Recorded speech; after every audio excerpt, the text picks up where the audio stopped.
Shot পোর্টাফিল্টার। Clear? আমি single shot নিয়ে আমি কি একটা কপি একবারে বানাতে পারবো। ক্লিয়ার?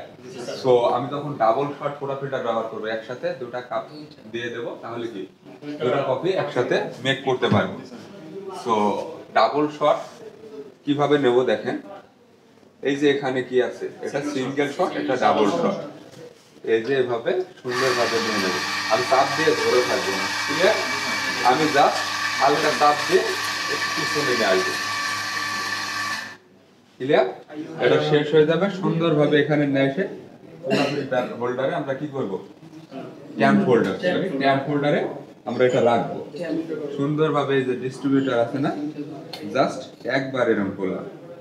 আপনারা বারবার এই জিনিসটা করবেন না, আপনারা এই যে ডিস্ট্রিবিউটর করছেন তো করছেন, বাড়িতে আর কি ফাস্ট হতে হবে, মনে থাকবে। তো সুন্দরভাবে এবার একটা ট্যাম্পিং করব, জাস্ট একটাই প্রেসার দেব। ক্লিয়ার? তারপরে কি করব, পুরো ফেটে পানি ছাড়তে হবে। ক্লিয়ার?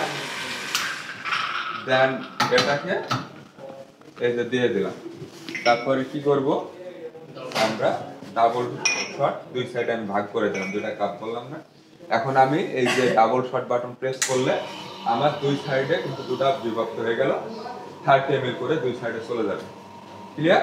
ডাবল শটের ক্ষেত্রে কত ml আসবে, 1:3 রেশিওতে 60 ml। কত গ্রাম বিন থেকে? 18 থেকে 20 গ্রাম বিন থেকে। ক্লিয়ার? দেন আমি আরো দুটা কাপে নামাই নিয়ে একবারে পরে আমরা একে একে মিক্স করবো। ক্লিয়ার? সো আবার সেম এই যে ডাবল শট নেওয়ার জন্য এই যে এই বাটন প্রেস করে ই করলাম।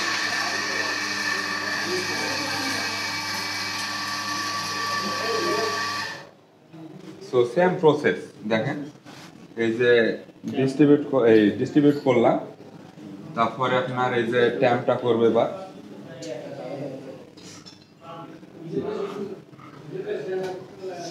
আমরা এই যে এই সাইডে গুড়া দেখছেন না কফি বিনে, এই গুড়াগুলো ই করার জন্য আপনার এই যে পাম্প ইয়ে আছে। ক্লিয়ার?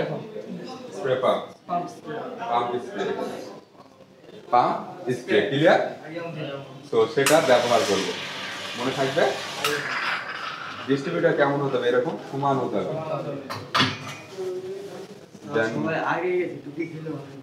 দেন কাপ দেন, আরেকটা দেন। হ্যাঁ, 200 ml। ক্যাপাচিনো কত ml কাপে হয়ে থাকে?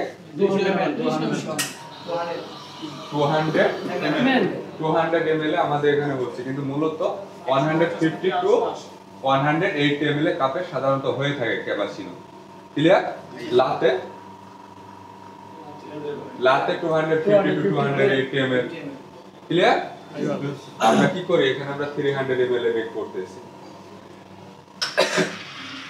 এবার দেখেন কি করতে হবে, অবশ্যই পানি ছেড়ে নিতে হবে। তারপরে কি মানে বাতাস ছেড়ে নিলাম হাওয়াটা, তারপরে কি এই যে মুছতে হবে। প্রত্যেকবার আপনারা প্রতিটা কফি তৈরি করার আগে, স্টিম করার আগে মুছতে হবে। ক্লিয়ার? দেন তারপরে আপনার হচ্ছে মিল্কটা নিতে হবে। এবার আমরা ক্যাপাচিনোর জন্য আমরা ফোম তৈরি করব। ফোমটা কত পার্সেন্ট করব? 40%। না, ফোম দর একটু বেশি, 40% তো ক্যাপাসিটি দিয়ে। ক্যাপাচিনোর ক্ষেত্রে 40%, লাতের ক্ষেত্রে 20%। ক্যাপাচিনোর ক্ষেত্রে 40%, লাতের ক্ষেত্রে 20%। ক্লিয়ার? ক্যাপাচিনো আর লাতের ভিতরে পার্থক্য কি? ক্যাপাচিনোতে হ্যাঁ, ফোম বেশি, লাতেতে দুধ বেশি, ফোম কম। ক্যাপাচিনোতে দুধ বেশি, ফোম কম। না, আর ক্যাপাচিনোতে ফোম কম, ফোম বেশি, দুধ কম। ক্যাপাচিনোতে ফোম বেশি, দুধ কম, লাতেতে দুধ বেশি, ফোম কম। ক্লিয়ার? সো ফোমি কফি কোন কফিকে বলা হয়?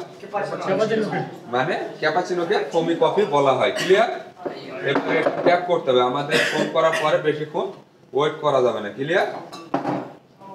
তাহলে কি হবে, ফোমটা বসে যাবে। ক্লিয়ার? তো আমরা এবার ক্যাপাচিনো করার জন্য আমাদের ফোম রেডি, তারপরে এসপ্রেসো রেডি। এবার আমরা ক্যাপাচিনো তৈরি করব। ক্লিয়ার? মিক্সিং কি করতে হবে, ভালো মিক্সিং হতে হবে।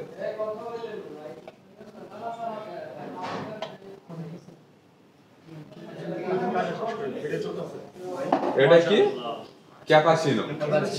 ক্লিয়ার? এবার আমরা কি তৈরি করব?